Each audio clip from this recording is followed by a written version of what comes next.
안녕하세요. 사연 읽어주는 남녀입니다. 오늘도 와주셔서 감사드리며 그럼 오늘의 사연 바로 시작하겠습니다. 안녕하세요. 저는 신혼여행에 갔다가 귀한 사람을 되찾게 된 30대 여성입니다. 저에게는 오랫동안 연락을 끊고 살았던 아버지가 있었어요. 엄마와 아버지가 이혼한 건 십수년 전의 일로 제가 고등학교 2학년 때의 일이었죠. 이혼 사유는 주변 사람들마저도 쉬쉬하는 일로 당시에도 지금도 상상도 할 수 없는 일이었습니다. 저는 그날을 지금도 생생하게 기억해요. 사업하는 아버지께서는 점심을 항상 집에 와서 드셨는데 어머니 음식 솜씨가 무척 좋았기 때문이었어요. 날이 무척 더웠던 그날도 어머니께서는 아버지가 좋아하는 우뭇가사리 콩국을 준비해 놓고 계셨었습니다. 방학이라 저도 집에 있었고 아버지와 함께 점심을 먹고 학원에 갈 예정이었어요. 현관문 열리는 소리를 듣고 반가운 마음으로 아버지를 맞이하러 갔을 때 제 눈앞에 있었던 건 아버지가 아니었습니다. 제 또래의 한 여자아이였어요. 아빠, 얘는 누구예요?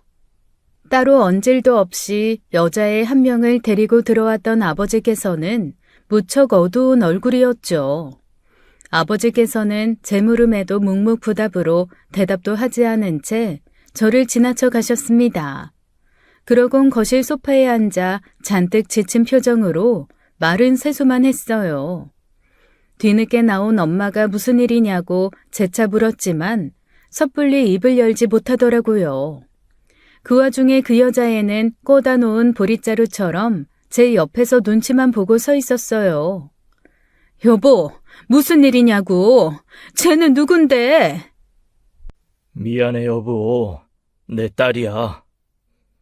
그야말로 아버지의 폭탄 선언이었습니다. 제가 아는 한 아버지는 단 한 번도 여자 문제를 일으킨 적이 없었어요. 주변 사람들도 아빠 같은 애처가가 없다며 하나같이 엄마를 부러워했고요. 그런 아빠에게 혼외자가 있다니 그건 본인에게 듣고도 믿기 힘든 일이었죠. 아버지는 그 한마디를 던져놓고 두 손으로 머리를 감싸며 괴로워했습니다. 하지만 그때 아버지의 괴로움 같은 건 눈에 들어오지 않았어요. 저도 엄마도 세상 사람들 다 거짓말해도 한 사람만 믿으라면 아버지였을 정도로 아버지에 대한 믿음이 확고했거든요. 불행히도 그게 전부가 아니었습니다. 아버지가 데려온 그 혼외자 여자아이는 심지어 우리나라 사람도 아니었어요. 엄마가 그 애에게 이름이 뭐냐고 나이가 몇이냐고 다그치자 아버지가 그러시더라고요. 한국말 못해. 그게 무슨 말이야? 한국말을 못한다니. 설마 외국 애야? 필리핀에서 왔어. 알고 보니 그의 엄마는 필리핀 사람이었어요. 사업차 외국 출장이 잦았던 아버지께서는 신혼 초 돌이킬 수 없는 실수를 했다며 고백했죠. 이름은 안젤라, 저와는 불과 1살 차이의 이복 동생이었습니다. 연달아 터진 감당하기 힘든 진실에 엄마는 쓰러졌고 그야말로 집이 쑥대밭이 되었어요. 아버지는 엄마가 입원한 병실에 찾아와 무릎을 꿇었죠. 여보, 미안해. 이런 말 이상하게 들릴지 모르겠지만 나도 나름의 이유가 있었어. 제발 나 한 번만 믿어줘, 어? 바람의 혼외자에 무슨 이유? 대체 무슨 이유면 당신을 믿을 수 있게 되는데? 어디 한번 말해봐. 그 나름의 이유가 뭔지 드러나 보자. 대체 어떤 이유길래 다른 여자를 품고 경은이만한 딸을 낳아서 데려왔는지. 그건 지금 말하긴 곤란해. 하지만 당신도 알잖아. 내가 허튼 짓 하는 사람은 아니라는 걸. 나도 그런 줄 알았지. 세상 남자들 다 조강지쳐 눈 가리고 남몰래 후쳐두고 산다는 말 들어도 내 남편만은 절대 그럴 일 없다. 그렇게 단정하면서 멍청하게 굴었지. 내가 멍청했어. 내가 정말 한심했어. 엄마가 재차 확실히 아버지 친딸이 맞냐고 물었을 때 아버지는 이미 유전자 검사를 마친 후라고 했었습니다. 본인 입으로 바람을 피웠고 혼외자까지 나타난 마당에 그보다 확실한 증거가 어디 있겠어요. 평생 제 앞에서 한 번도 싸우는 모습을 보인 적 없었던 부모님께선 제가 있건 말건 아랑곳하지 않았죠. 전 가족의 평화를 깨트린 아버지가 미웠습니다. 잘못했다, 모든 걸 알아서 해결할 테니 걱정 말아라. 그렇게 말해도 모자랄 판에 아버지는 엄마한테 요구를 했죠. 때가 되면 당신도 충분히 납득할 수 있는 이유를 말할게. 제발 그 전까지만 안젤라가 우리 집에서 함께 지낼 수 있게 해줘. 지금 그걸 말이라고 해? 나더러 지금 당신 혼외자를 키우란 소리야? 사정이 있어서 그래, 사정이. 돌려보내. 그게 당신한테 최선일 거야. 애 엄마한테 사정이 생겼어.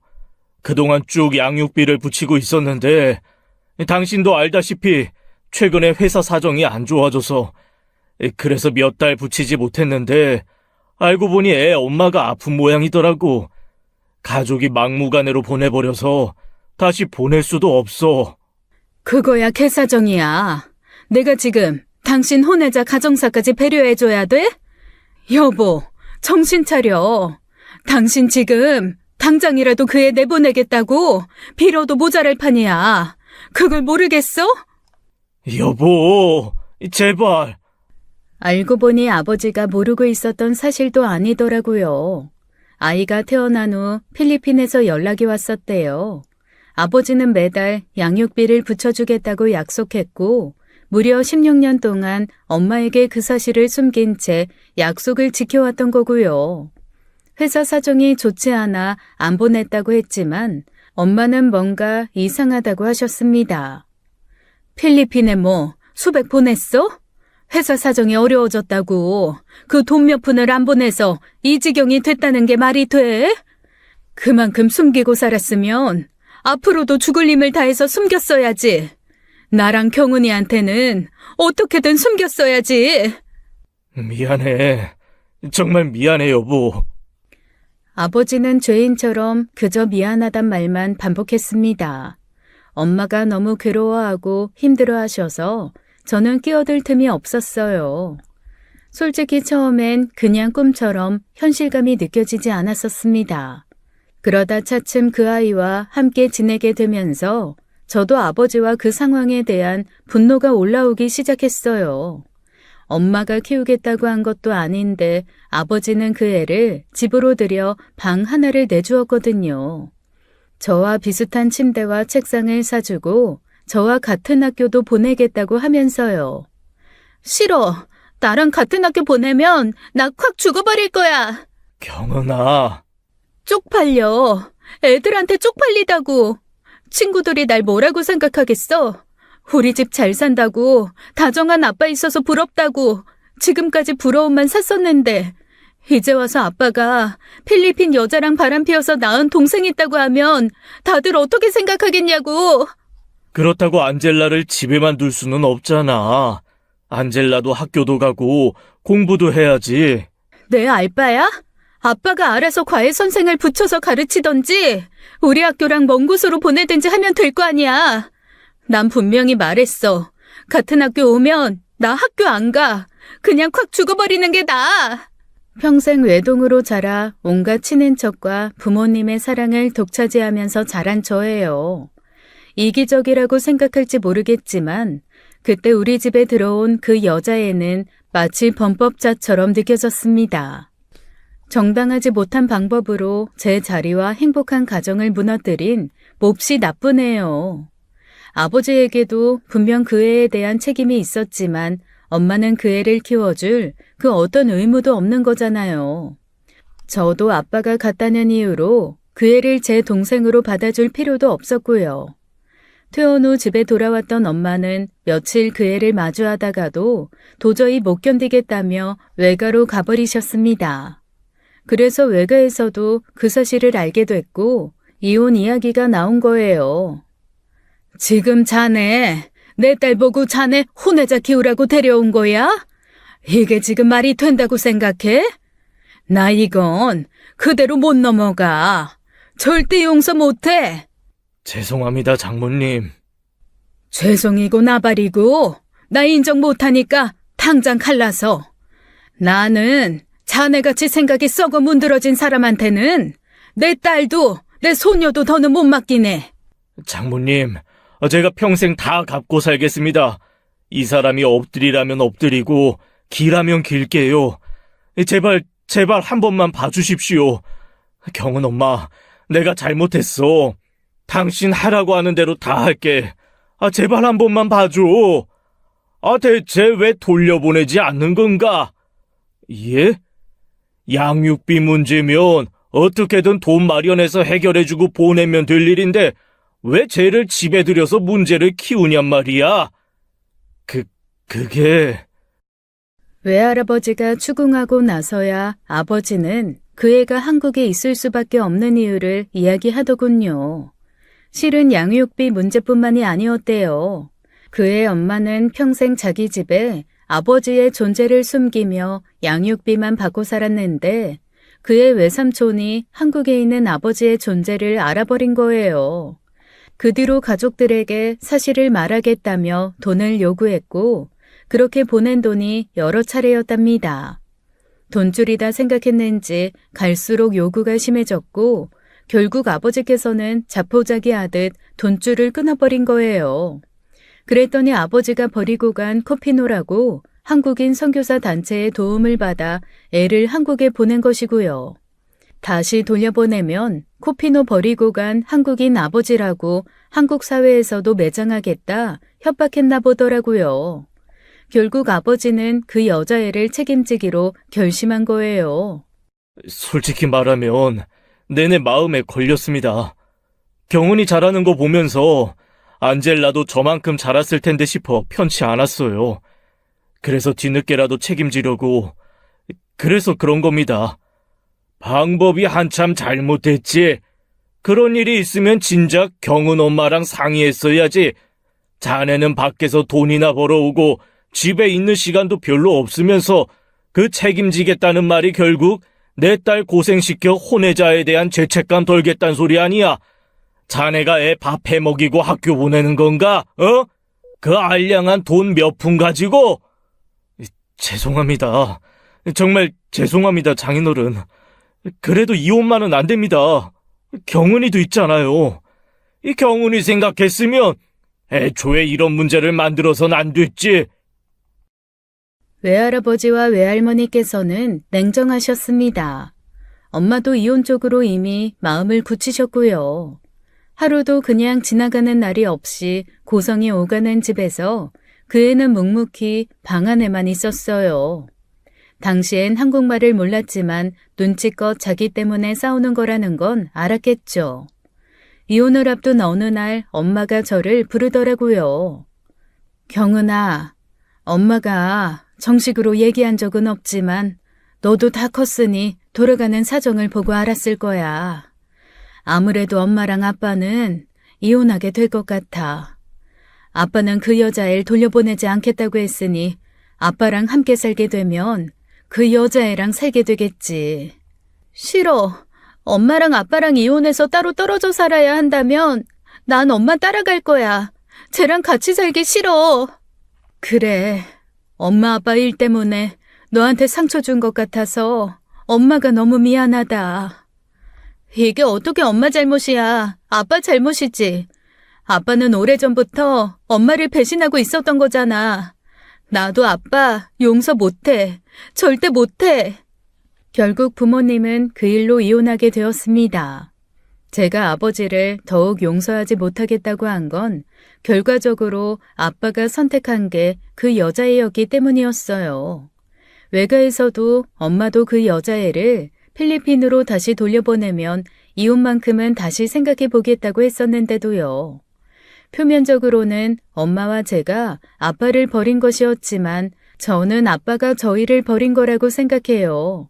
제게 늘 자상하고 다정했던 존경에 맞지 않던 내 아버지는 그날 이후로 없다 그렇게 다짐하고 살기 시작했죠. 그 뒤로 저는 엄마와 함께 외갓집에 들어가서 살았어요.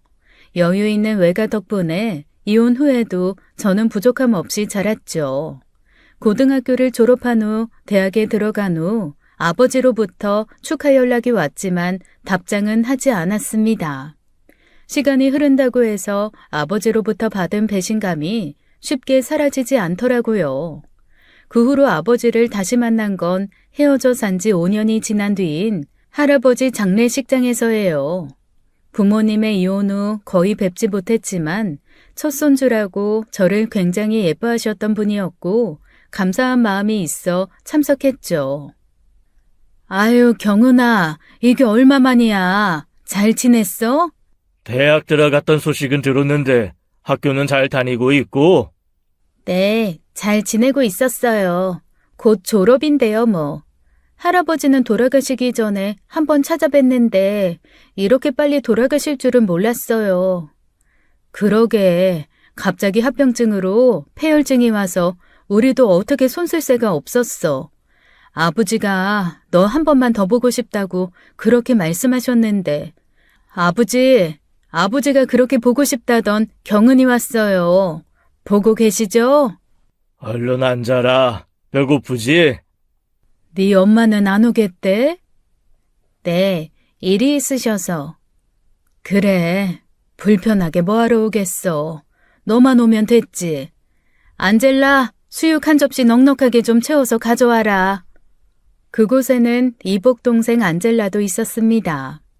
처음 만났을 때는 입도 뻥끗 못했는데 어른 말에 움직이는 걸 보니 어느 정도 한국어를 할 줄 아는 것 같더라고요. 이유는 알 수 없었지만 틈만 나면 자꾸 저를 흘금거리는 게 썩 좋지는 않았죠. 불쾌한 이복 동생 시선도 그렇고 솔직히 그 자리 자체가 그렇게 유쾌하고 달가운 자리는 아니었어요. 친척들도 대놓고 말을 안 하다 뿐이지 뒤에서 무슨 말을 하고 있을지 빤했습니다.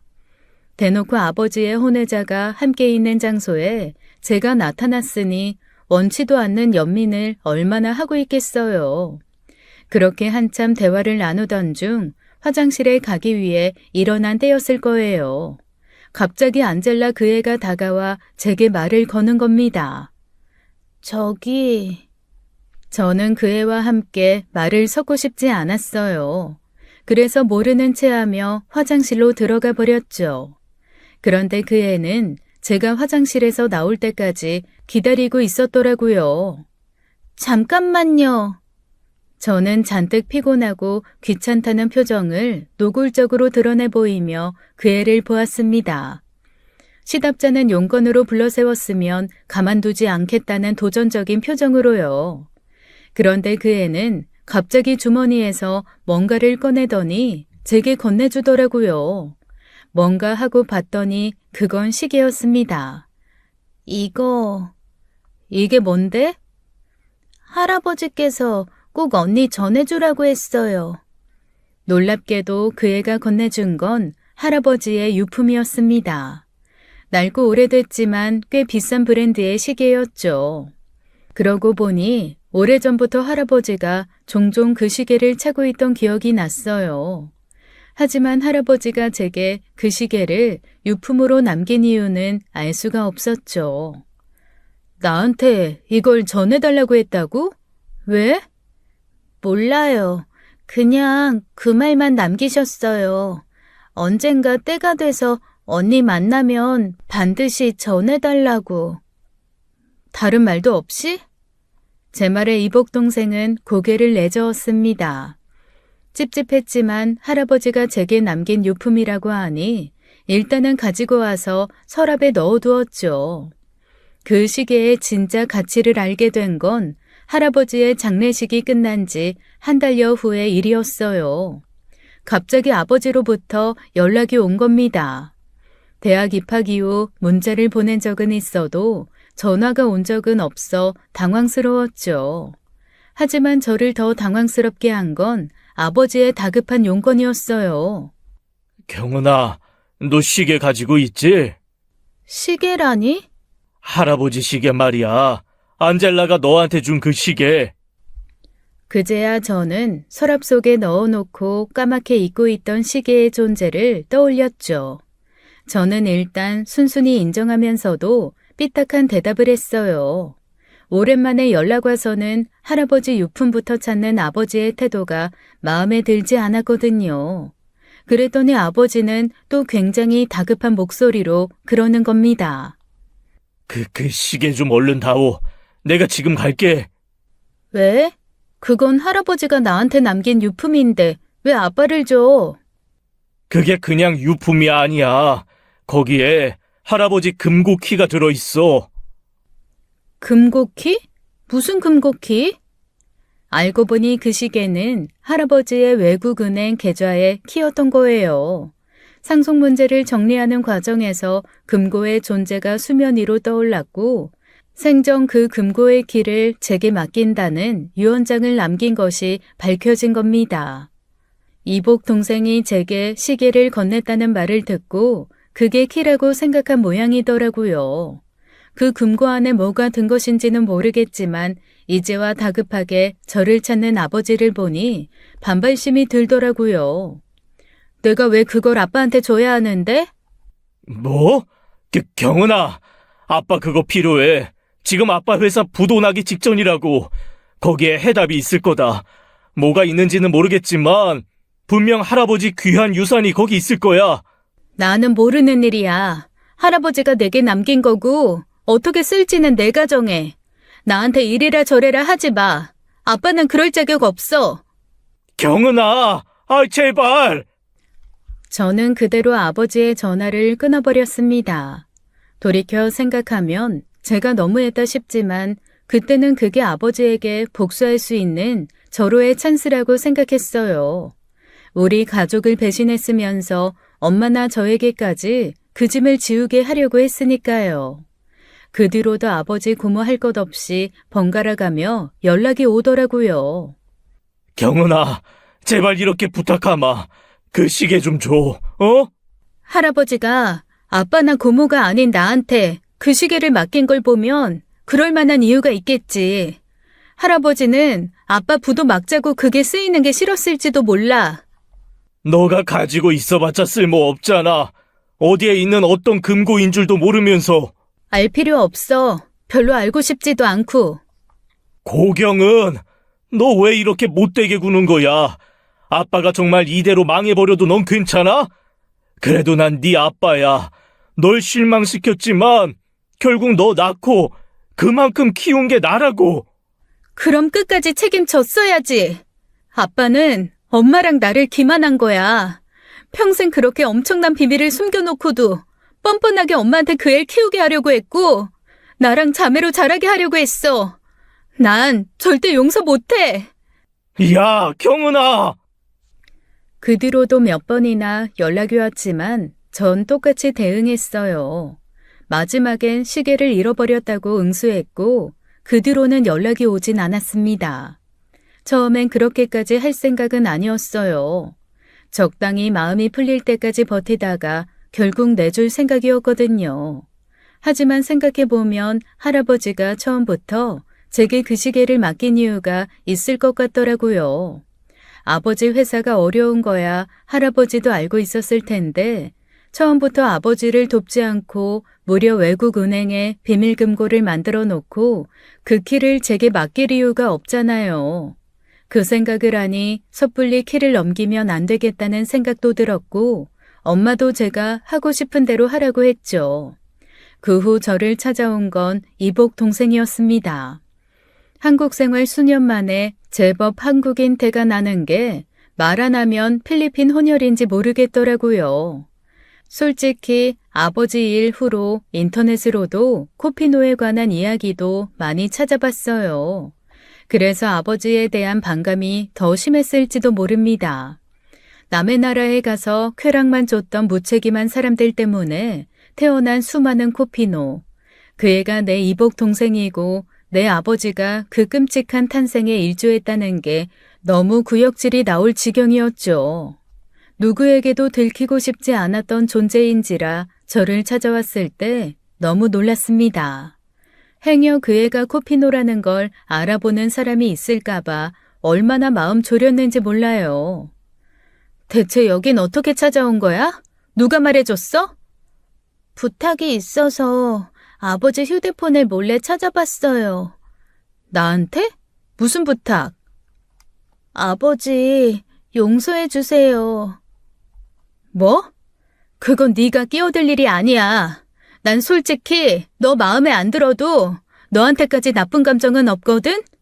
괜히 이 일에 끼어들어서 너한테까지 미운 감정 쓰게 하지 마. 아버지, 잘못은 아니었어요. 아버지는 언니가 생각하는 것처럼 그렇게 나쁜 사람이 아니에요. 대단하고 멋진 분이세요. 야, 주제넘는 소리 하지 마.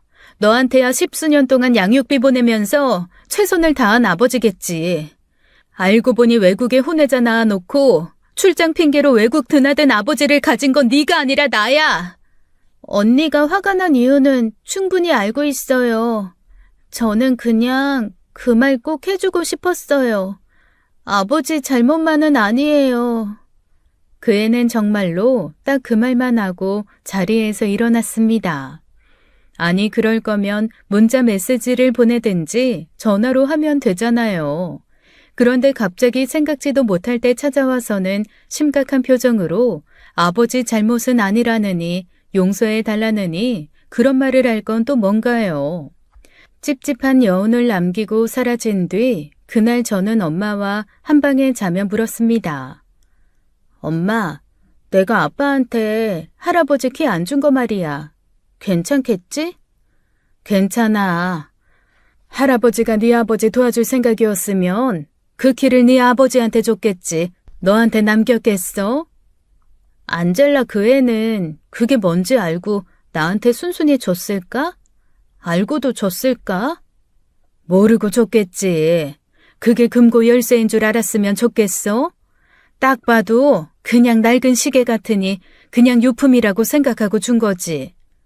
왜? 신경 쓰여? 너 때문에 네 아빠 부도 날까 봐? 그거 네 잘못 아니야. 네 아빠 회사는 진작 부도 났어도 이상한 상태도 아니었어. 5년을 버틴 걸 보면 용하지. 엄마는 더 이상 아버지에 대해 이야기도 하기 귀찮다는 듯 제게서 돌아 누웠습니다. 그래서 저도 그렇게 생각하기로 했어요. 아버지가 잘못되더라도 내 잘못은 아니다. 할아버지의 유품이 내게 온 이유가 분명히 있을 거다라고요. 할아버지 유품은 그 후로도 소중히 간직하고 있었습니다.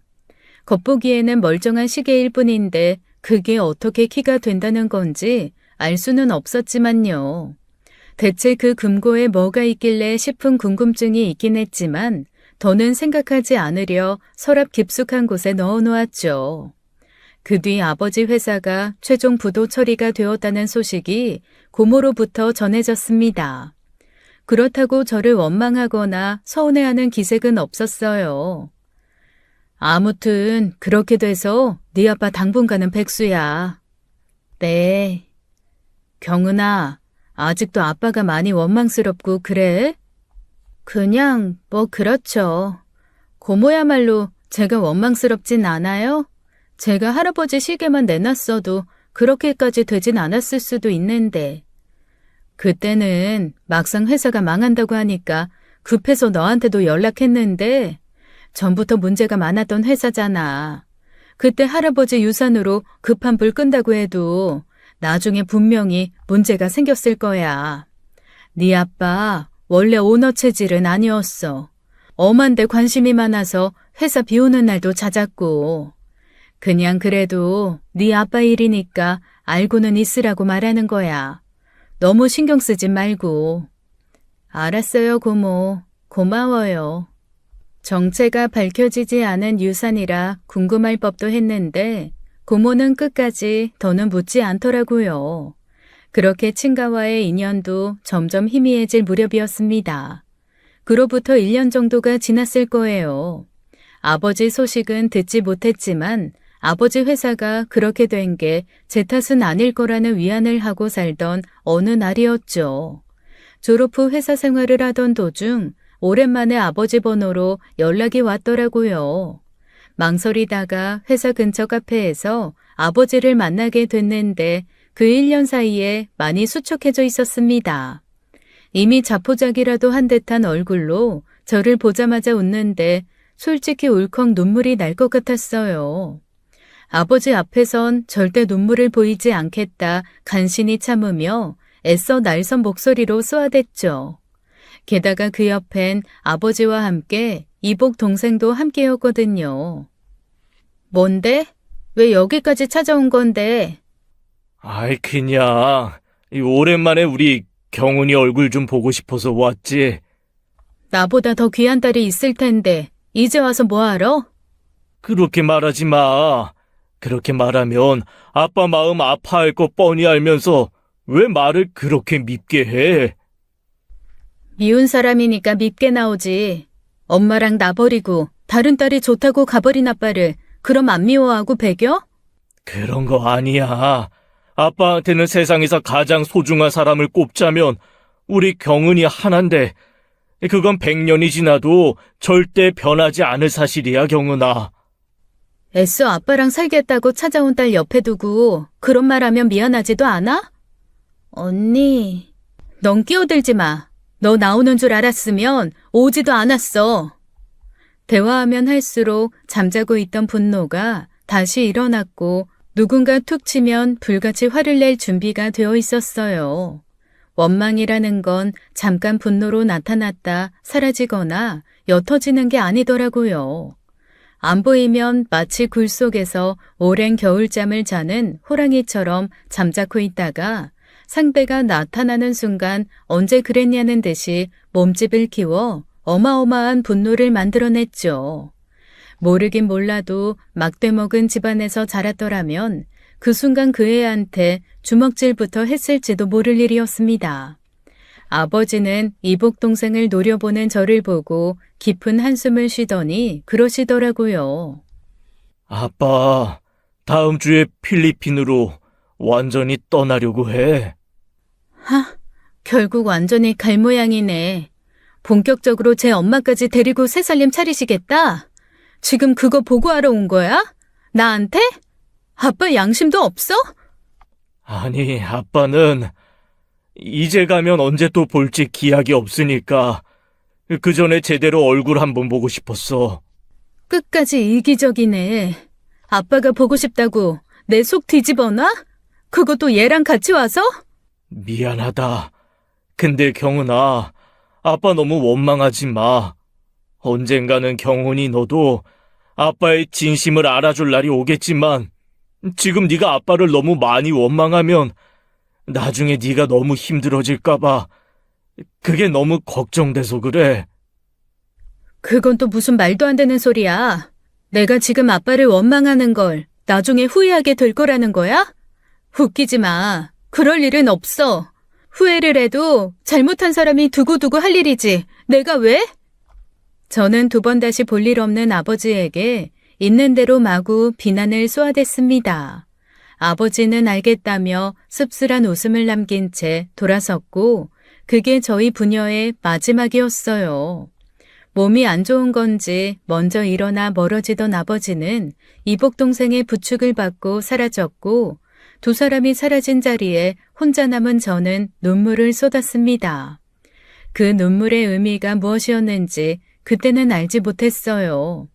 그냥 억울함, 원망스러움 그런 감정이라고 생각했죠. 집으로 돌아와 엄마한테도 그 사실을 알렸고 엄마는 잠시 말이 없더라고요. 그러면서 딱 한마디 하셨어요. 그게 네 아빠 결정이라는 거잖아. 끝까지 결국 실망만 시키는구나. 엄마는 내심 기다렸는지도 모릅니다. 저도 결혼해보니 알겠더라고요. 바람을 피웠다고 해서 알지 못했던 혼외자가 있었다고 해서 배우자를 마냥 미워하기만 하는 게 더 어렵다는 것을요. 어쩌면 엄마도 아버지가 진심으로 잘못을 뉘우치고 돌아오는 선택을 하길 기다렸다는 걸 그때 알았어요. 그렇게 저희 삶에서 아버지는 완전히 사라져버렸습니다. 그게 7년 전의 일이었어요. 1년에 한 번씩 연락하는 고모 말로는 그 뒤로 필리핀에 갔는데 죽었는지 살았는지도 모르겠다고 하더라고요. 자연히 결혼할 때에도 아버지는 제 옆에 안 계셨습니다. 엄마와 둘이 잘만 살았는데 결혼할 때가 되니 엄마가 아빠의 부재를 많이 아쉬워했어요. 그래도 딸내미 결혼식에 와서 손이라도 잡아주면 좋을 텐데. 엄마, 이제 와서 그게 무슨 말이야. 내내 남처럼 살다가 결혼식에 손잡아주러 오는 아빠가 어딨어? 아빠는 그래야지. 자기가 아빠면 그 정도 책임은 져야지. 그렇게 살면서 지 딸내미가 결혼을 하는지 안 하는지 그것도 안 궁금해? 한 번은 연락해야 할 거 아니야, 한 번은. 네 아빠가 그렇게 매정하고 나쁜 사람인 줄 알았으면 엄마 그렇게 평생 속아서 살지도 않았어. 그만 미워하자. 엄마 아는 스님도 그러셨다면서. 미운 사람 두는 건 스스로 마음에 불을 지피는 일이라고. 힐링한다고 절에 다니는 사람이 왜 그거 하나를 실천을 못해? 얼씨구. 그래, 너는 얼마나 마음에 불 안 지피고 사는지 보자. 잘 살아야 돼. 행여 신서방이 네 아빠 같은 짓거리라면 두고 보지 마. 알았어? 아이 참, 결혼 앞둔 딸한테 왜 그런 말을 해. 속이 헛헛해서 그래, 헛헛해서. 그래도 이혼 10수년 만에 아버지 두고 농담 따먹기 할 정도가 되는 걸 보면 엄마도 많이 좋아진 것 같았습니다. 대다수 사람에게 그렇듯 우리에게도 시간은 약이 되어주었던 거예요. 그렇게 앞으로 아버지를 만나게 될 일은 절대 없을 거라고 생각했었습니다. 할아버지의 비밀 금고가 열리기 전까지만 해도 말이에요. 할아버지의 금고 열쇠를 다시 떠올린 건 결혼을 앞둔 어느 날이었습니다.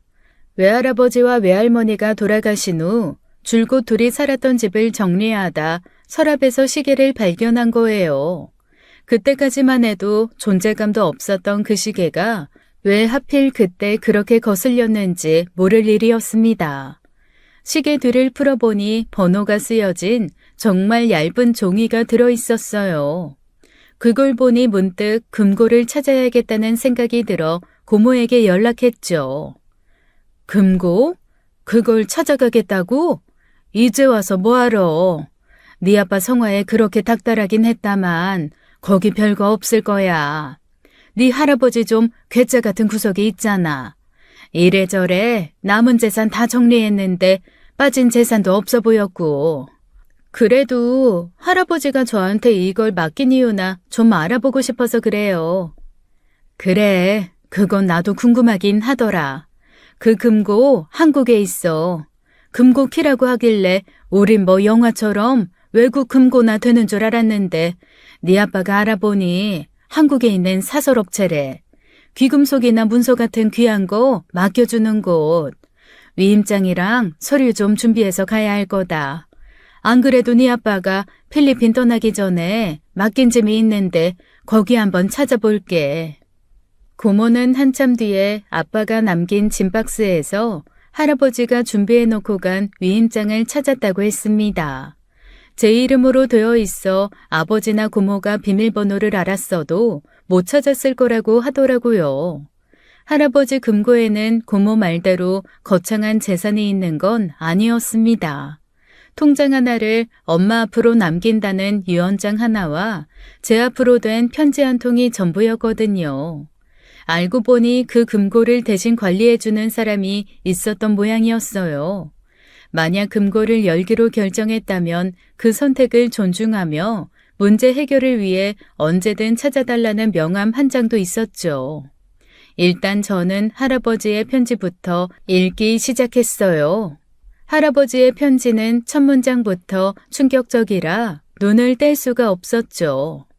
안젤라는 네 아버지가 낳은 딸이 아니다.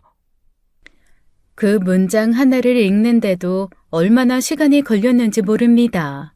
제가 대체 뭘 읽었나 제대로 읽은 게 맞나 싶어 그 문장을 읽고 또 읽었거든요. 하지만 그건 할아버지와 아버지가 숨긴 진실 중 극히 일부에 불과했어요. 너한테도 그리고 네 엄마한테도 나는 죄인이다. 나와 네 아버지는 가족을 우선하지 못했으니 세상 사람들이 아무리 우리를 위해 박수를 쳐준대도 떳떳할 수 없지. 안젤라 엄마를 처음 만난 건 오래전 필리핀 빈민촌에서였어. 한국인 남자를 잘못 만나 아이를 가진 고작 18밖에 되지 않은 소녀였지. 나는 젊은 시절 우연한 여행을 통해 시작한 그 일을 수십 년을 해왔다. 한국에서는 상상도 할 수 없을 만큼 열악한 환경에서 어려서부터 길거리로 나가 구걸하는 아이들을 구해 집으로, 교회로, 학교로 보냈다. 나는 네 아버지에게 세상을 가르치고 싶었다.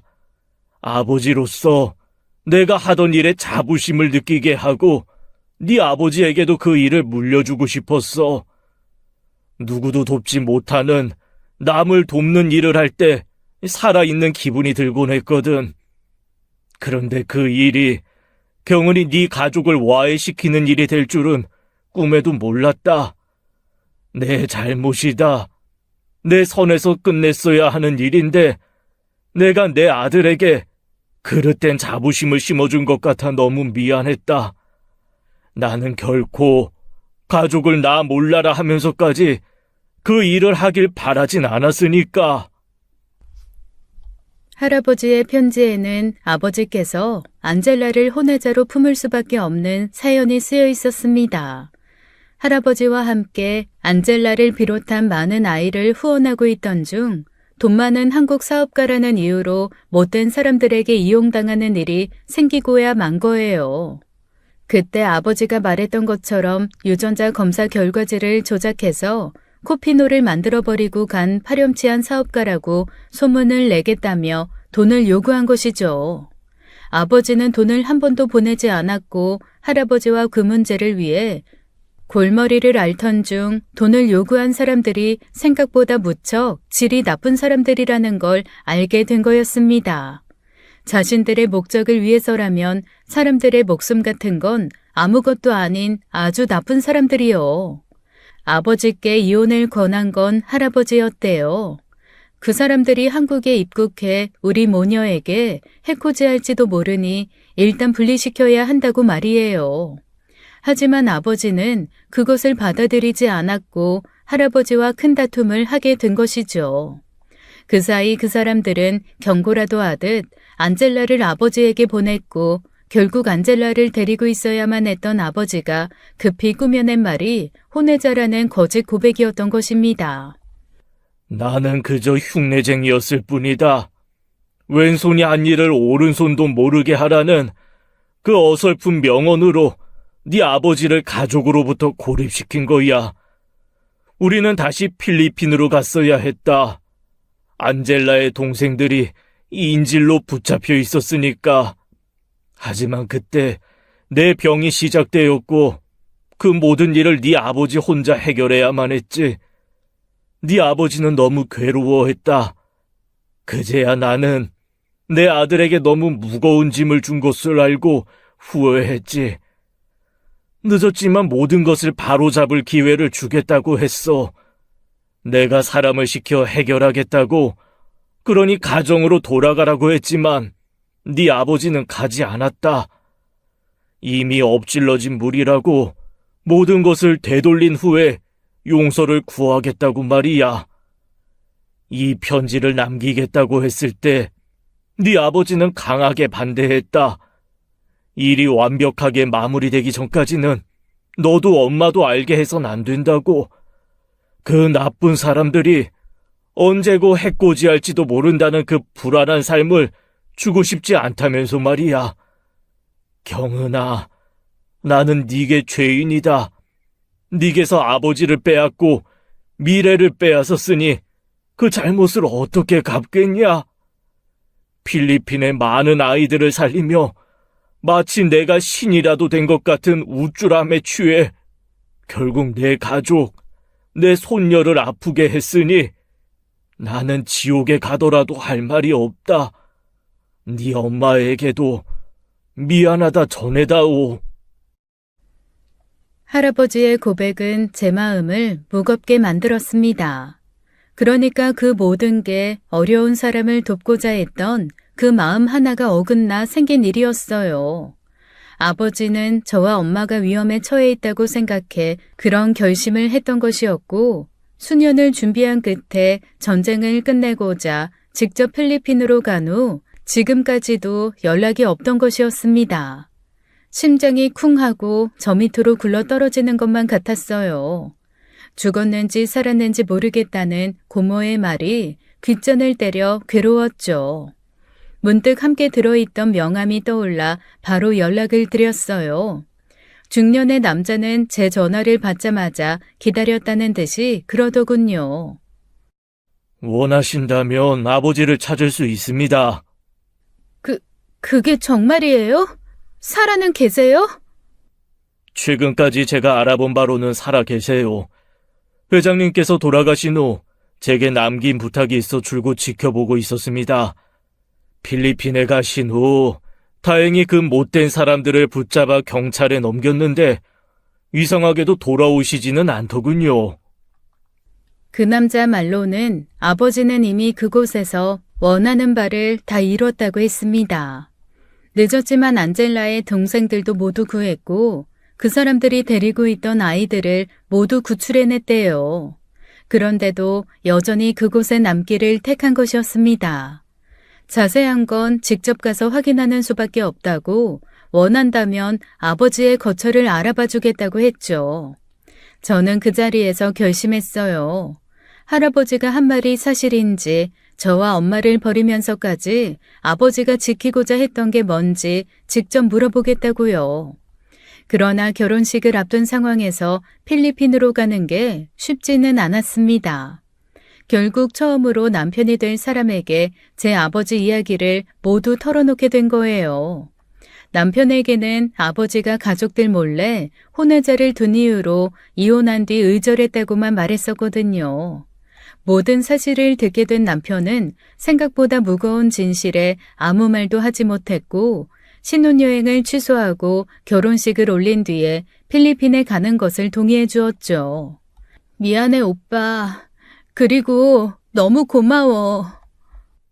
지금 이 상황에서 아버님 찾는 것보다 더 중요한 게 어딨어. 일이 그렇게 된 마당에 유럽 간다고 즐기기나 하겠어? 나 같아도 찝찝해서 힘들어. 아버님부터 찾자.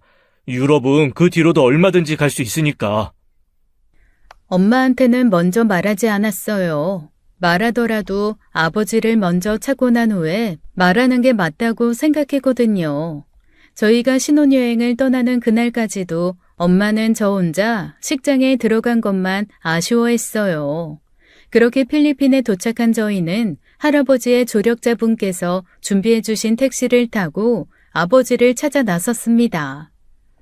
아버님, 정말 대단하시네. 어떻게 자진해서 그런 오해까지 사시면서 여길 와? 남편은 점점 오지로 빠지는 창밖을 바라보며 불안한 시선을 제게 던졌습니다. 저도 불안하긴 매한가지였어요. 제대로 알지 못하는 곳에서 망망대해에서 조난자를 찾는 심정으로 필리핀 오지로 뛰어들었으니까요. 가는 길이 무척 험했는데 택시기사가 저희 부부를 향해 뭐라고 이야기했지만 알아듣지 못했죠. 결국 기사도 자포자기한 듯 험한 길을 오랜 시간 달렸고 그렇게 2시간을 달린 끝에 한 마을에 도착한 거예요. 멀리 많은 아이들이 호기심 어린 눈빛으로 택시를 바라보고 있었지만 가까이 다가오진 않았습니다. 한눈에 봐도 경계하는 게 확실해 보였죠. 몇몇 여자들이 아이들을 뒤로 감추며 엉성하게 지은 나무집 안으로 들여보내더라고요. 진짜 이런 곳에 아버지가 계실까? 여기까지 왔잖아. 그럼 절반은 찾은 거야. 걱정하지 마, 경은아. 남편은 제 손을 힘주어 꽉 잡아주었습니다. 어떻게든 아버지를 찾아주겠다는 확신을 가진 눈빛이었어요. 남편과 제가 내리자 마을 사람들은 저희를 샅샅이 보더니 벼랑간 긴장이 풀린 것 같았습니다. 몇몇 아이들이 다가와 어설픈 한국말을 건네는 거예요. 안녕하세요. 감사합니다. 감사합니다. 저희 부부는 얼떨떨한 표정으로 아이들을 바라보았어요. 그때였어요. 멀리서 갑자기 능숙한 한국어가 들린 거예요. 누구세요? 한국 사람이에요? 네? 저는... 언니! 네? 너는...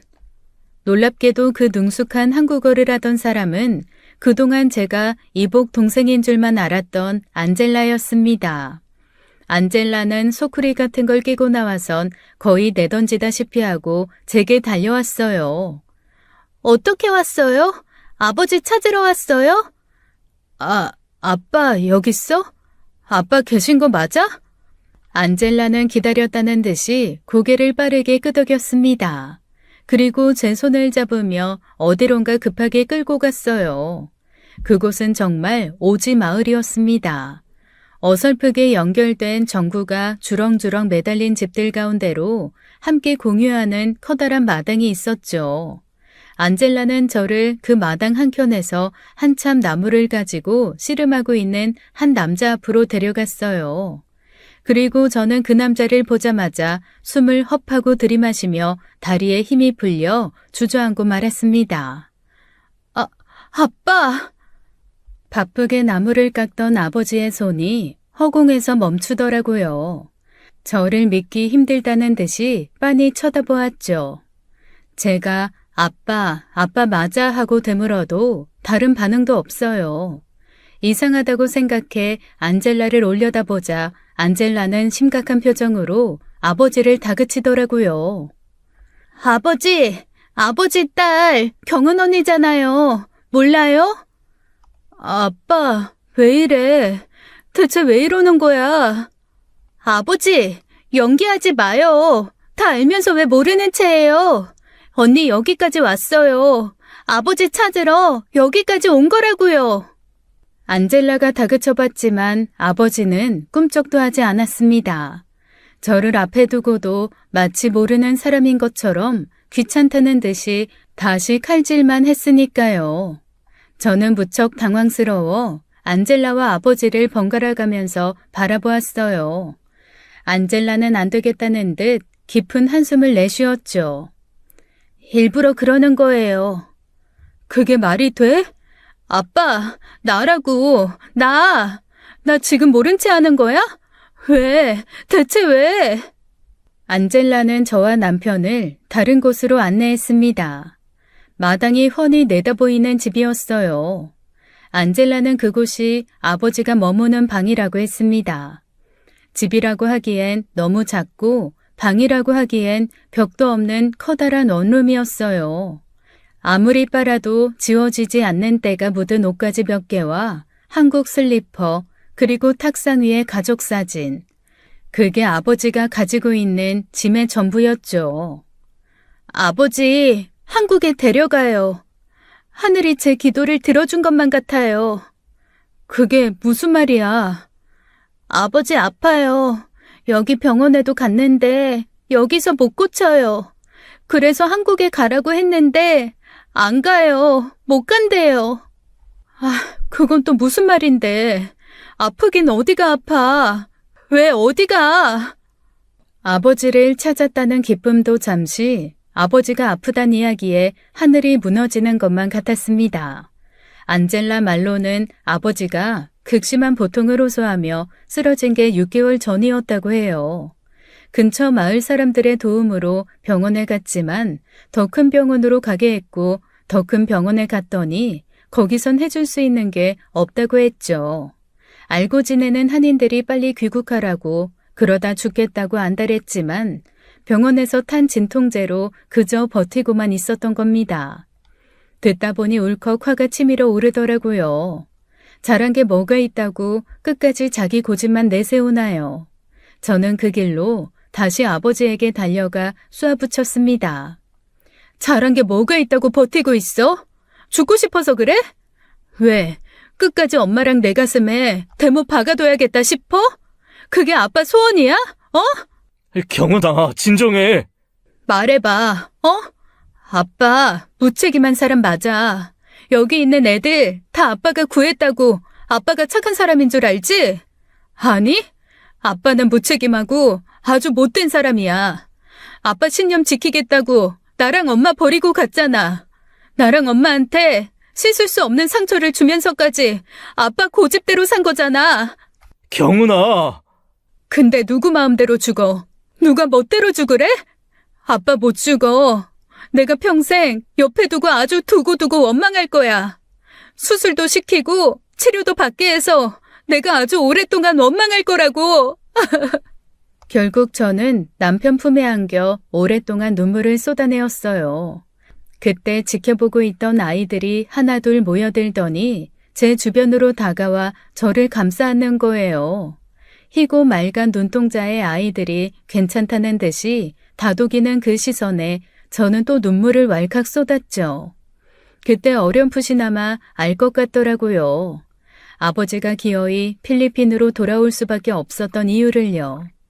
그 애들이 시궁창 같은 현실에서 학대받고 착취받고 살았을 생각을 하니 아버지의 선택이 이해도 갔습니다.